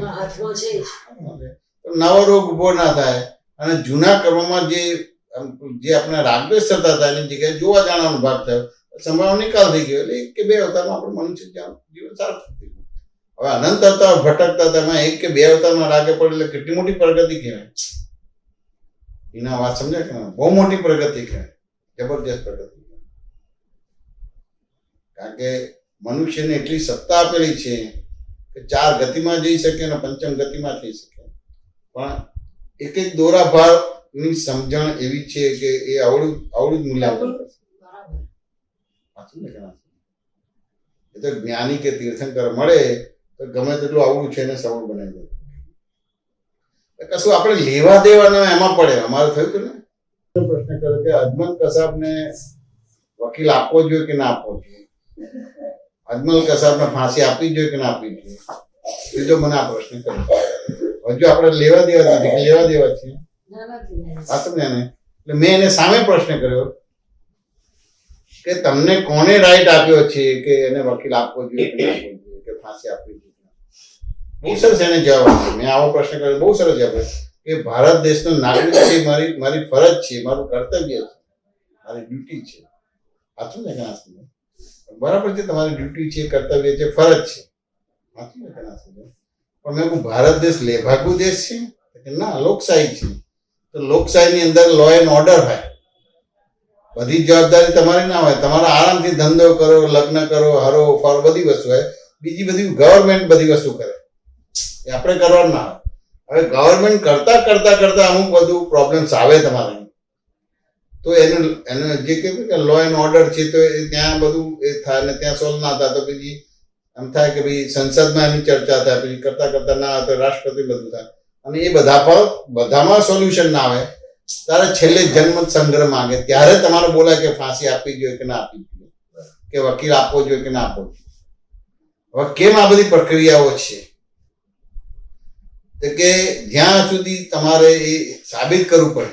કારણ કે ઇન્દિરા ગાંધીનું ખૂન થયું તો બધા જોયેલું જ છે, પણ તેમ છતાં સાબિત કરવું પડે. જો સાબિત કર્યા સીધું જ એને ફાંસી આપે તો કર્મ બંધ પડે. સાચું ને કે ના? સાબિત કરવું પડે તમારે કે આવા બધા એવિડન્સો ભેગા થયા માટે એને ફાંસી આપવામાં આવે છે. તેમ છતાં એને અપીલમાં જવું હોય તો જઈ શકે. આ નીચલી કોર્ટનું જજમેન્ટ આવ્યું. સાચું ને? હવે નીચલી કોર્ટનું જે એનું સ્ટડી કરે છે એના આધારે પછી ઉપલી કોર્ટમાં છે તો સામાન્ય નીચલી કોર્ટના જજમેન્ટને જ માન્ય કરે, પણ બીજા એવિડન્સ આપે તો પછી એમાં પાછું થોડું મોડિફાય થાય. એમ કરતા કરતા કરતા કરતા કે સુપ્રીમ કોર્ટ, હાઈકોર્ટ ને કરતા કરતા રાષ્ટ્રપતિ પાસે જાય અને છેલ્લે પછી આ એનું કે ત્યાં સુધી તમારી સત્તા નથી કે કોઈને મારી નાખો કે કોઈને આમ કરો. નો ડાઉટ બધા દુરુપયોગ કરે છે, એ આખી જુદી વસ્તુ છે. પણ કર્મ બંધ ના પડે, જજને કર્મ બંધ ના પડે, જે ફાંસી આપે છે જલ્લાદ છે એને કર્મ બંધ ના પડે, એટલી જ સુધી હોય છે. આ સાયન્સ બધા સમજો તો પછી ત્યાં આગળ તમારા ઇમોશનલ ભાગ થવાનો ના થાય, પણ એ થઈ જઈએ છે. મેં એને આટલું જ કીધું કે કોણે સત્તા આપી છે કે લે ભાગુ દેશ નથી. સાયન્ટિફિકલી પછી એને સમજાવ્યું સાયન્ટિફિકલી કે ધારો કે આ આતંકવાદી છે, અજમલ કસાબ આતંકવાદી છે, તો પાકિસ્તાન માટે શું છે? ક્રાંતિકારી. ભારત માટે શું છે? આતંકવાદી. અને ફ્રાન્સ માટે શું છે? તો એક જ અવસ્થા છે, પણ આ ત્રણ માટે જુદું જુદું છે. પેલા માટે ક્રાંતિકારી છે, આપણા માટે આતંકવાદી છે, અને પેલા માટે તમારે કશું. તો આટલે સુધી દ્રષ્ટિ લઈ જવી પડશે. આ દ્રષ્ટિ નહીં હોય આ બધા ભવરોગ ઉભા જ છે. 4 ગતિ ને 84 એટલે બધા રોગ જ છે, બધા ભવરોગ છે. એ ભવરોગમાંથી મુક્ત થવા માટે દાદાનું જ્ઞાન મળ્યું. હવે દાદાનું જ્ઞાન મળ્યું તો કે આપણે પાલન નથી કરવું, પણ તમને એટલું તો ખબર પડે કે અદ્ભુત જ્ઞાન છે. આનાથી મારી 4 ગતિ ને 84 લાખ યોનિમાંથી મુક્ત થઈ ગઈ છે. એટલું ખાલી ડિસિઝન આવ્યું. ભલે એમાં રહેવાય નહીં, કોઈ વાંધો નહીં, પ્રતિક્રમણ ના થાય, કોઈ વાંધો નહીં, પણ આ દાદાના જ્ઞાનથી મારું મનુષ્ય જીવન સાર્થક થાય. બીજા કોઈ પણ જ્ઞાનથી મનુષ્ય જીવન સાર્થક ના થાય. એ બધા ટેમ્પરરી એડજસ્ટમેન્ટ. કારણ કે રૂટ પકડતા નથી. અહીંયા તો રૂટ પકડે છે. હું જઈમેશ છું એટલે તારું નામ છે, સીધે સીધું દેખાય છે કે તારું નામ છે, ચલો કે હું જઈને છું તો કે આ અવતાર નામ છે, ગયા અવતાર આ જ હતું તો કે ખબર નથી, આવતા અવતાર આ જ હતું ખબર નથી. આ અવતાર કોનું જ છે અને આત્મા જ કાયમી છે, બીજી વસ્તુ કાયમી નથી, ટેમ્પરરી છે, તો સીધું પૂરું થઈ જાય છે. આ વસ્તુને મહત્વ જેટલું અપાશે તો પછી આવા બધા સંજોગોમાં તમને ક્યાંય પ્રોબ્લેમ નહીં આવે. અમે તો આ લાઈવ દાદાના બધા પ્રસંગો જોયેલા એવી રીતે છે. તેમ છતાં બધી વસ્તુ આવે તો કશું વાંધો નહીં. ધાર કે મને અસર થાય તો થાય તો વાંધો નહીં, એ તો જૈનેશને થાય છે, હું જૈનેશ નથી, બસ અસર વિના ના થઈ ગયા. જૈનેશની અસર બંધ નહીં થાય, અને જે રીતે કર્મ કર્યું છે એ રીતે જ એનો ભોગવટો આવશે. હું જૈનેશ નથી, હું શુદ્ધ આત્મા છું, માટે હું અસર વિના ન થાય. આવી રીતે છે. આપણે પેલી અસર બંધ કરવા છે એટલે એના આધારે તમારે કેટલી દુકાનદારી ઉભી થઈ થઈ જ જાય છે. હતું ને કે નહીં કે કશી અસર બંધ ના થાય. કુદરતની સામે પડે છે. કુદરત તમે જે બધું કર્યું છે એ જ તમને પાછું આપે છે. કુદરત એટલે બીજું કશું નથી, ઈકો એવા આમાં જે બોલે જ પાછું આવે છે. આમાં કોઈ વ્યક્તિ છે જ નહીં. સાયન્સ સમજી ગયું તો આપણું કામ છે. રમેશભાઈ, તમારું કોઈ પણ પ્રસંગ હોય, કોઈ પણ પ્રસંગમાં, કોઈના પણ પ્રસંગમાં મહાત્માને ત્યાં જાઓ તો કોઈને પણ ત્યાં જાઓ તો બે વસ્તુ એક કોમન છે, એક વ્યવહાર અને નિશ્ચયનો ભાગ. વ્યવહારમાં તમે કોઈ મનને સમાધાન આપો છો, કોઈ પણ જગ્યાએ તમે હોય તો એક વ્યવહારમાં મનને સમાધાન આપો છો, અને નિશ્ચયના ભાગમાં એને આત્મામાં સ્થિર કરો છો. એટલે આખું એ બધા જ વ્યવહારમાંથી એ આત્મામાં સ્થિર થાય, અને આત્મામાં સ્થિર થાય એટલે બધું જ પરફેક્ટ થઈ જાય. ઘણું સમાધાન થઈ ગયું. એટલે આમ તમારો સત્સંગ સાંભળીએ, જોવા જવાનું પણ એ બીજા જોડે વાત કરો એટલે અમને એટલું એટલી એકાગ્રતા ના હોય. એ તમને ઓપ્શન મળી જ જાય. એટલે છે જ તમારે રસોઈ બનાવતા, બીજું કરતા, ત્રીજું કરતા, બધું સાંભળો એટલે જે એના પ્રિન્સિપાલ કે જે એસેન્સ પકડાવવું જોઈએ એ ના પકડાય. પછી જે તમારે પ્રેક્ટિકલમાં લાવવું પણ એમાં તમારે પોતાનું જ અંદર મળી મસાલો આપણે જે કહેવા માંગતા એ ના હોય તમારે બુદ્ધિ પ્રમાણે પછી એને આપણે એપ્લાય કરવા માંડીએ એમ એ રીતે જ. એટલે પછી એ પ્રોબ્લેમ્સ આવે તમારે. એટલે બહુ સમજવું પડશે. તો પેલા હાથીમનું હતું ને તમારે, તો એને એનો હતું ને કે મારા દિવસ દરમિયાન કે 5-6 બધા એમ થાય કે બધા બહુ જ આમ ટફ બધા આવ્યા, બધા સંજોગો, બધા તકલીફ વાળા આવી, ભારે સંજોગો, એવો શબ્દ વાપર્યો હતો ને, ભારે શબ્દ. કોઈ વિતરાગ વિજ્ઞાનમાં ભારે ને હળવો છે જ નહીં, આ તો રિલેટિવ છે, તો સંજોગ છે તમારે. કે આ જે ભારે બોલે તો એ રીતે અસરો રિલેટિવ બોલો તો એ રીતે અસર છે. આટલું જ છે તમારું. આ વસ્તુ સમજી ગયા તો પછી પ્રોબ્લેમ નથી. પણ ક્યાં ને ક્યાં આવી જ જાય પતા. એટલે એ પરિચય માંગે છે. આપતો પુત્રનો દાદાનો તો યોગ નથી, હવે આપતો પુત્ર છે. આપતો પુત્રને ધીમે ધીમે યોગ બધા એ થવા મળશે બધું. હવે એ ફેરી જેટલું સમજી ગયું એટલું કામનું તમારું. ના સમજાય તો તમારે રહે સાયન્સ સમજવા કે આવા સંજોગોમાં સમજાય. સાચું ને? એવી રીતે સારા સંજોગોમાં સમજાય તમારે. પણ એ સારા સંજોગમાં તો એવું પુણ્ય લઈને આવે કે ભાઈ ગમે તે છે પણ મારે મનુષ્ય જીવનમાં મુખ્ય વસ્તુ આત્મા છે. નોકરી છે, બીજું બધું છે, પણ એ સેકન્ડરી છે. પહેલું આ છે. એટલે કોઈ પણ રીતે અઠવાડિયામાં કે 15 દિવસે કે મહિને મારે એક સત્સંગ જોઈએ કે હું એક સિદ્ધાંત પકડી લઉં. ક્રિયાઓ નથી. અને એ સિદ્ધાંત પકડેલો પછી ક્રિયા એ રીતે સિદ્ધાંત પ્રમાણે થાય. પણ એવો ડિસિઝન જ નથી આવતો ને નિશ્ચય જ નથી થતો. એની પાસે એટલા બધા પુરાવા છે ને એને બીજા બધા સપોર્ટ આપનારા મળી આવે. એવું થાય છે. બધા સપોર્ટ આપનારા મળી આવે. વ્યવહારમાં આપણને બહુ સારું લાગે. ધારો કે અમારે ત્યાં વિભાગમાં પેલું કંઈક રિપેરિંગ બધું ચાલતું હતું, 10-15 દિવસ બધું હતું, તો બધું થોડું હતું. તો આપણે પેલો વિરલ છે ત્યાં મ્યુનિસિપલમાં જ છે તમારે, વિરલ ચૌધરી. એને કઈ ફોન આવ્યો તો વાતચીત નીકળી તમારે. તો પછી મને યાદ આવ્યું, તો મેં કીધું આવે દવા છંટાણ બધું તો થઈ જશે બધું. તો બીજા દિવસે આવ્યું તમારે આ બધી અમુક દવા છંટાઈને અમુક તમારે પગ એ કર્યું તમે સ્પ્રે કરીને તમારે. બાજુવાળા આવ્યા કે આમ વાક્ય આપણને ગમે પણ ખરેખર વાક્ય નુકસાન કરતા છે, આત્મજ્ઞાનીને નુકસાન કરતા છે. કારણ કે આ સેક્રેટરીની જવાબદારી છે, સોસાયટીના સેક્રેટરીની જવાબદારી આપણી ક્યાં છે, પણ જો આપણે કર્યું નથી તો આ વાક્ય આપણને બહુ ગમે, પણ મેં એને સ્વીકારી જ નહીં તમારે. કે આવા તો કેટલા મળી આવવાના બધા. આ તો ને એને હવે સેક્રેટરી પડી જાય તો કે આ ઇવન હિંપા પર આવા છે તમારે, એવી રીતે જેની પીપુડી વગાડ્યા કરે તમારે, અને આપણે આ લોકોને ફોલો થઈ ગયા.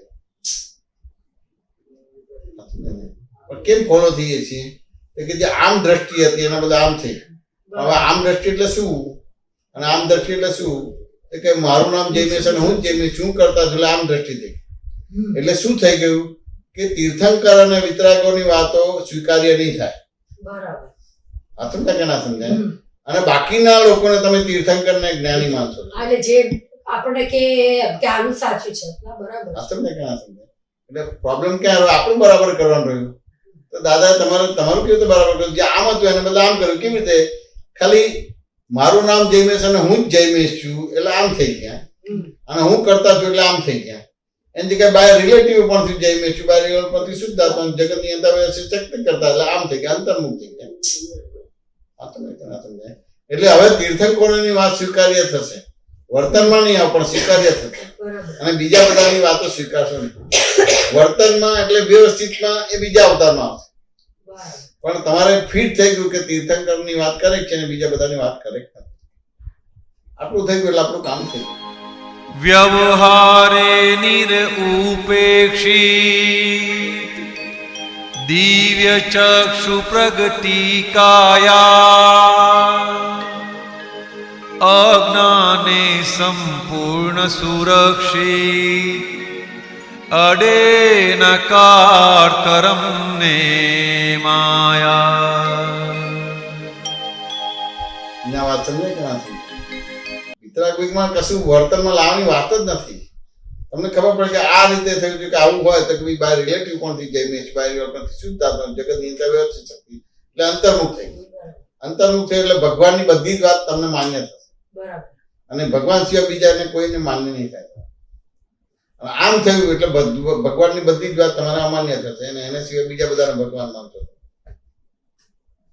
આટલું બધું સિમ્પલ છે બધું, પણ એક સંજોગ બધા જોઈએ, અને એ સંજોગ પહેલા એ વાત ના થાય પછી એ ના થાય, એ સમય જ થાય તો જ એ બધી વસ્તુ કામ આવે. પણ દરેકના કર્મો એવા છે, દરેકે એ પોતપોતાની રીતે જ આખી બધા ત્યાં આગળ બધી બધા કુચાળાના પ્રોબ્લેમ છે. વિનાનું સમાધાન થયું કે ના? આ તો બધું બહુ જ આમાંથી બહાર નીકળી જાય. આ તો કશું એટલે આ બે આમ દાદાના સાયન્સ ના લીધે જ એમ ટકી રહ્યા છીએ, સસ્તા છે. બાકી તો આમ એવું થાય કે હલી જ જઈએ કે આમ કે હવે ભારે ગમે તેવા ભારે સંજોગ આવે પણ એમ કે દાદા જ ટકાઈ રાખ્યા છે. દાદા જ ટકે. દાદા તો એને કેટલું તમે જુઓ છે, જયારે એ જ્ઞાન આપે છે પછી 5 આજ્ઞા સમજાવે ને, તો આ એક જ પઝલ છે, પણ દાદા તો the world is puzzle itself. There are two people to solve this puzzle, one relative, another real. બીજી કોઈ પણ રીતે તમારું પઝલ સોલ્વ નહીં થાય, બે દ્રષ્ટિથી સોલ્વ થશે, પણ બે દ્રષ્ટિને બાજુ પર મૂકીને બીજી રીતે કરવા જાય.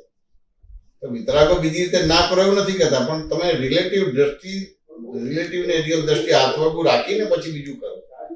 આ તો આખી રિલેટિવ રિયલ દ્રષ્ટિ સાઈડ ઉપર જ મૂકે છે ને પેલું કરવા જોઈએ, તો ત્યાં પછી તમને પ્રોબ્લેમ થાય. રિલેટિવ રિયલ દ્રષ્ટિ વાપરશો ને નવ કર્મ બંધ પડશે નહીં, અને જૂના કર્મમાં જોવા જાણવા પણ ઊભું થશે. એવું થાય કે આમ આ દોષિત મનાઈ જાય, પછી આમ ઘણી વાર એવું થાય કે હિસાબો આપણે એવા કે આમ પછી મન બી એવું બતાવે આવું બધું પાછું મન તો બધું બતાવે છે. હિસાબો નહીં, તમે જે આવું કર્મો કર્યા છે કે આ બધા ભોગવટ આવે છે એટલે સુધી નહીં, એટલે સુધી છેલ્લે સુધી પોતાની જાતને નિર્દોષ બતા કે આવું તો હું કરું જ નહીં એમ કે, એટલે સુધી થાય. એવા અમે દાદા જોડે બેઠા હતા કે આવું તો કેવી રીતે કરી શકાય, સમજ તો માણસ ના કરે કે તમને લાગે પણ આ તમે જ કરેલું છે. અજ્ઞાન હોય ત્યારે શું ના કરે. હું જૈમેશ છું એ કેટલું ગાઢ અવગાઢ છે, નથી કલ્પનાની બહાર હોય અજ્ઞાન હોય. કે ના સમજાય? કલ્પનાની બહાર છે, પણ આપણે એ બધા સંજોગો એ રીતે મૂલ્યાંકન કઈ જોયા જ નથી.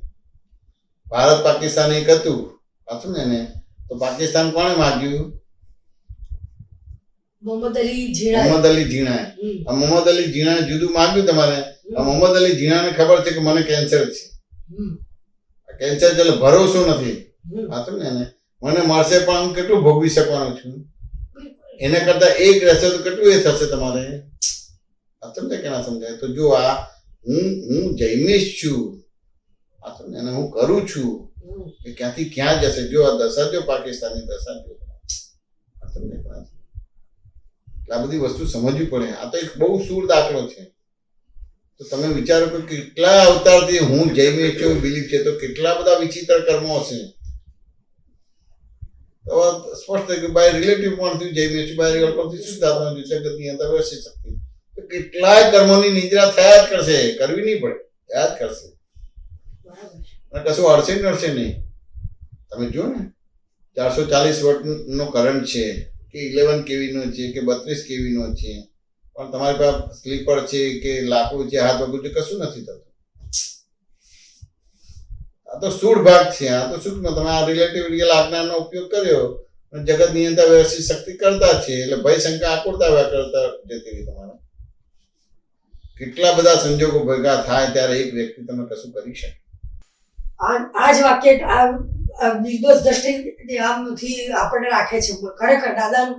કે પછી આ ભવિનને ત્યાં અત્યારે ટોયલેટનો થોડોક પ્રોબ્લેમ છે, એટલે એ આમ અનઇઝીનેસ ફીલ કરે. એટલે અત્યારે પેલી એ દવાઓ એની મેં આપ્યો ત્યાં હોસ્પિટલમાં, પછી ક્રીમ આપીને રોજ આપે, પણ આમ જલ્દી થાય નહીં. એટલે પછી હું કહું દાદાનું પેલું વાક્ય બધું યાદ કર કે સંદાસ જવાની સ્વતંત્ર શક્તિ નથી ને આપણે. તો હું એને એ રીતે જ કહું, તો બધું આપણે કે જવું યાદ કરે કે દાદાનું વાક્ય યાદ કરે કે જો નથી ને આપણે જવું છતાં નથી જઈ શકતા ને, આમ કેટલી દવાઓ લઈ લેવી પડે લેવું પડે તોય નથી થતું. આ વાક્ય તો બહુ જ ખરેખર કેટલું બધું કરતા પડવાનું ભૂત વળી ગયું. કેટલું બધું કરતા. આ તમારા આ સીધું આ ખબર હાલું આ આરોપણ બંધ થઈ જાય તમારે. એટલે આમ હળહળાટ બધા તમારા અતિક્રમણો દેખાય અને હળહળાટ પ્રતિક્રમણ થવા માંડે. એટલી મોટી વસ્તુ. એટલે સંદાસ જવાની શક્તિ નથી. જયારે આ વાત નીકળી હતી ને તો મને તો એટલી બધી ગમે. મને તો એટલું બધું પૃથ્થકરણ થયું હતું. મેં બરોડામાં તમારે એના પર સત્સંગ કર્યો હતો. તો એક ગોદુભાઈ કરીને હતા કે મેં બધી જ આપતામાણી વાંચી હતી છે, આપતા સૂત્ર પણ વાંચ્યું છે. એમાં એટલું લખ્યું છે કે સંદાસ જવાની સ્વતંત્ર શક્તિ નથી, પણ એની વિગત કોઈ બી ઠેકાણે નથી.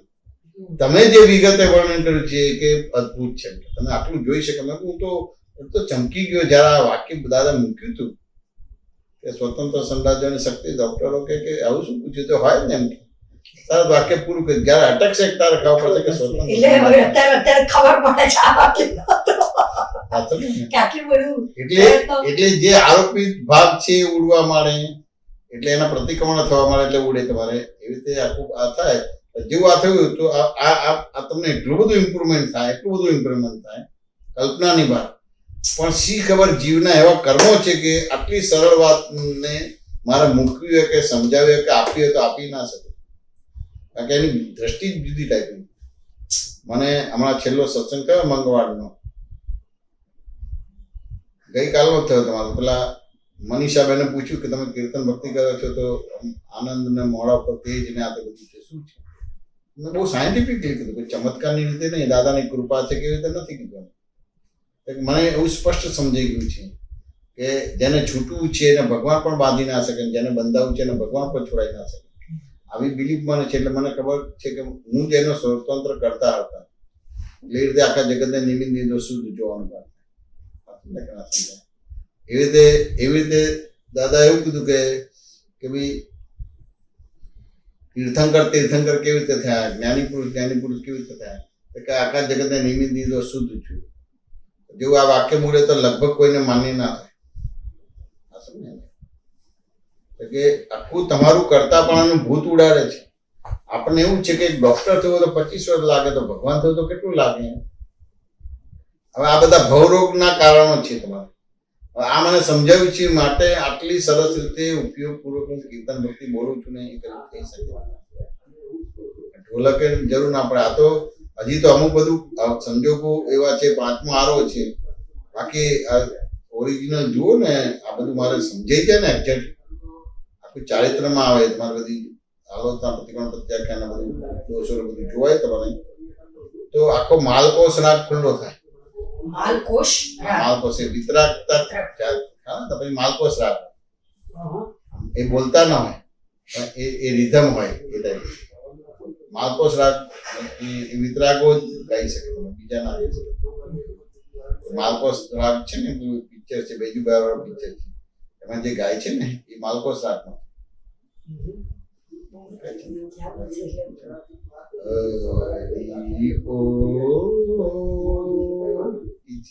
એ તમે સાંભળશો ને એ ચિત્ર જોશો ને પિક્ચર, તમને એટલા બધા એક્સપ્રેશન આવા ઉભા થઈ જશે. જેમ જેમ આ બધું સમજાશે ને તો માલકોષ રાગ પૂરો થશે. પછી આ તબા બબાની જરૂર ના પડે.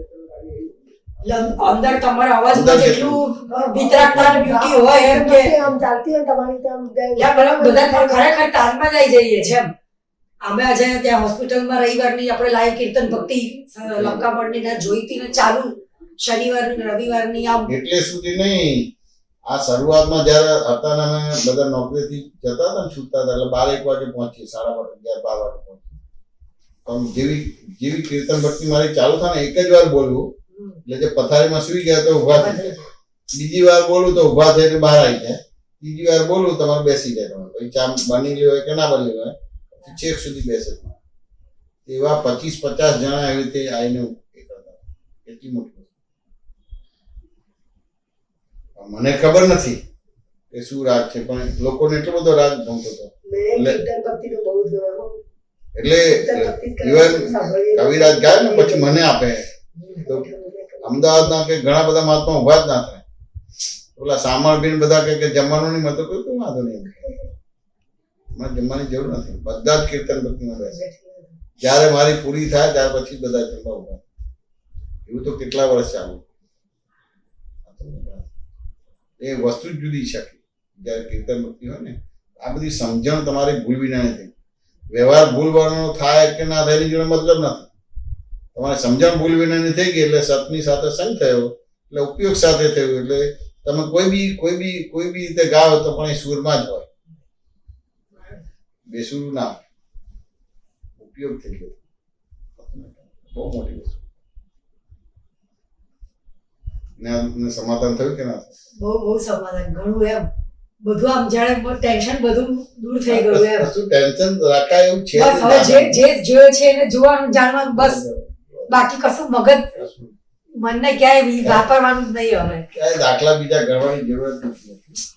આપણને કેવું છે કે આત્મા થયા પછી આ બધા સંજોગ છે એટલે બહુ મોટી વસ્તુ છે.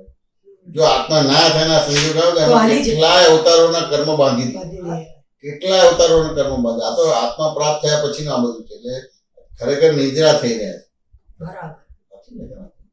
એટલે અત્યારે આ જે પરિસ્થિતિ છે એનાથી બી સારામાં સારી પરિસ્થિતિ. દાદાનું જ્ઞાન મળ્યું છે એટલે પાર ઉતરી જશે. અને બેઝિકલી દાદા ક્યારેય કોઈના ગુરુ નથી થયા. અને દાદાનો અક્રમ માર્ગ જે છે કોઈને માથે આપીને પણ નથી. ગુરુ શિષ્યની વાતો જ નથી અક્રમ. આ તો આપણે ક્રમિકમાંથી આવ્યા છે આપણે ગુરુ શિષ્યની રીતે વર્તે, બાકી ગુરુ શિષ્યની વાત નથી. એવા પુરુષ એટલા બધા પવિત્ર અને એવા ચોખ્ખા દરેકી વાળા તમારા એનું જ્ઞાન છે. શું ના કામ કરે, જબરજસ્ત કામ કરે, જબરજસ્ત કામ. એટલે આપણે તો આનંદ માણવાનો કે દાદા એનું જ્ઞાન મળ્યા પછી આ બધું વસ્તુ છે. એટલે એનો મિનિંગ કે નવું કર્મ બંધ પડશે નહીં. નવું કર્મ બંધ ના પડ્યું એટલે બહુ મોટી પ્રગતિ થઈ. અત્યારે મોબાઈલમાં બસ દાદાના જે ગરબાની પદોની એટલે ઉપયોગ પૂર્વક જ એમ ક્યાંય મનને નવરું નથી રાખવા દેતા એમ. દાદાનું જ ચાલતું જ હોય એમ, કંઈક ને કંઈક સત્સંગ ચાલતો હોય કાં તો કીર્તન ભક્તિ ચાલતી હોય એટલે એ વાતાવરણ પણ એ રીતનું છે.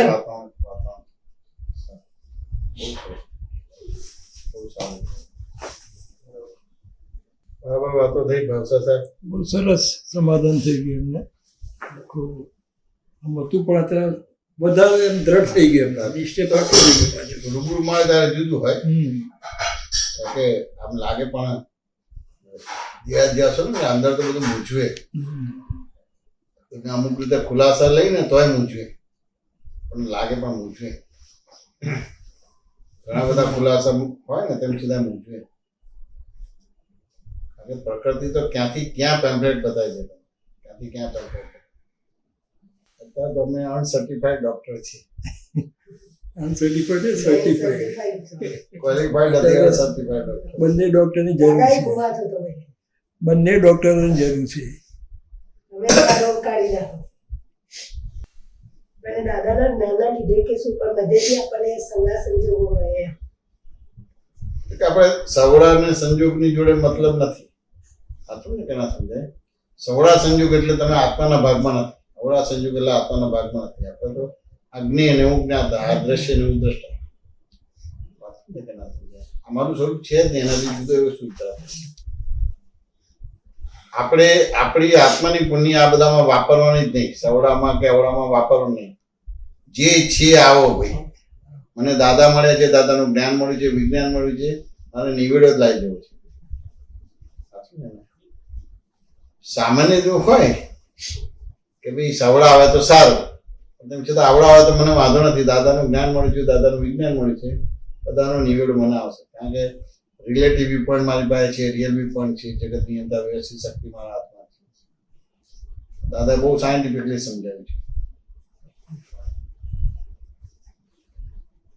આપણે સંજોગ સવડા કરવા જઈએ છીએ, સવડા નથી કરવાનું, અવળા નથી કરવાનું. સંજોગ તો સંજોગ જ છે.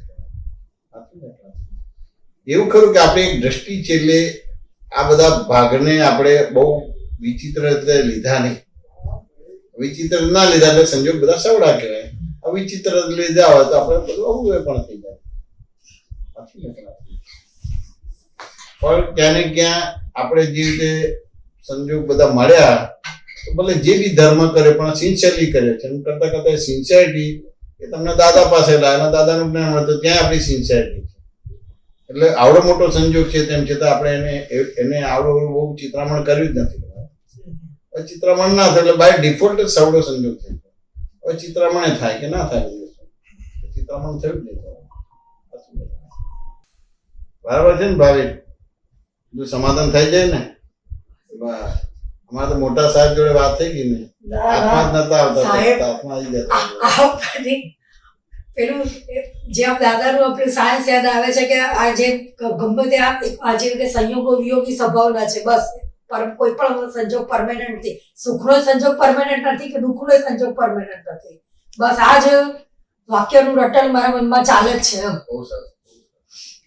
દાદા તો કેવું છે, આપણા બધા તો પુણ્ય છે.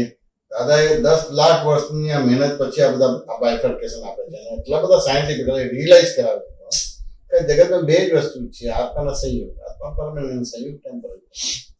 હવે આત્મા પરમેનન્ટ છે એટલે એની કોઈ ચિંતા જ નથી કે જતું રહેશે કે આમ છે કે તેમ છે. સાચું ને? એ રીતે સુખ છે પણ વિયોગી સ્વભાવનું છે, દુઃખ છે પણ વિયોગી સ્વભાવનું છે. એટલે ત્યાં સીધું બાય ડિફોલ્ટ જ જોવા જાણવાનું ચાલુ થઈ ગયું તમારે, અને કરતા ભોગતા બનવાનો ભાગ જ ના રહે છે. કેમ તો તમને ખબર છે ખરેખર દર્શન ભોગવશું. અત્યાર સુધી તમને જતું રહેશે ને પેલું થશે કે પેલું હતું, તમારા આસક્તિથી ભોગવતા હતા. હતું ને? અત્યારે તો ખબર પડે કે સુખ આવ્યું છે પણ વિયોગી સ્વભાવનું છે, એટલે ભોગવશો તમે. દુઃખ આવશે તો દુઃખ ભોગવશો તમારે. પણ આ તો સુખે નતા ભોગવતા, દુઃખે ભોગવતા નતા, કારણ એનું સાયન્સ જ ખબર નથી. ભોગવશો તો પછી એક કર્મનો સંભાવ નિકાલ કહેવાય. એટલે આ ખાલી આટલું જ છે કે આ સંયોગ વિયોગી સ્વભાવના છે. સુખને ભોગવવાનો ભાગ આવશે એટલે એ સંભાવ નિકાલ થયો, દુઃખને ભોગવવાનો ભાગ આવશે. ભોગવો એટલે એઝ યુઝ્યુઅલ તમે જોવાનો ભાગ થાય. ભોગવાઈ ગયું કારણ કે કોઈ ભોગવતું નથી. એટલે દાદાએ સત્સંગ કર્યો ને એમાં પછી કવિરાજે પદે મૂક્યું છે, એમને લખ્યું ને પછી ગાય પણ કર્યું. જગત ભોગવતું કોઈ નથી, ફકત અપમાનના ડરથી. આટલું. હવે આ તમને આ ખબર પડી, તમારે સુખ છે વિયોગી સ્વભાવ, દુઃખ છે વિયોગી, એટલે ભોગવો છો.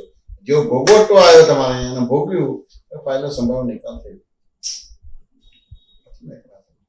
અને બીજું ખાલી આ ખબર જ પડી ગઈ કે આત્માના સંયોગ બે જ વસ્તુ છે, આત્મા પરમેનન્ટ સંયોગ. એટલે જોવા જાણવા પણ ચાલુ થઈ ગયું. જેવું જોવા જાણવા પણ ચાલુ થઈ ગયું એટલે તમે જૈમિશ છો, તમે હિના છો, ભાવી છો, તેમ છતાં શુદ્ધ આત્મા થઈ ગયા. એટલી મોટી વસ્તુ.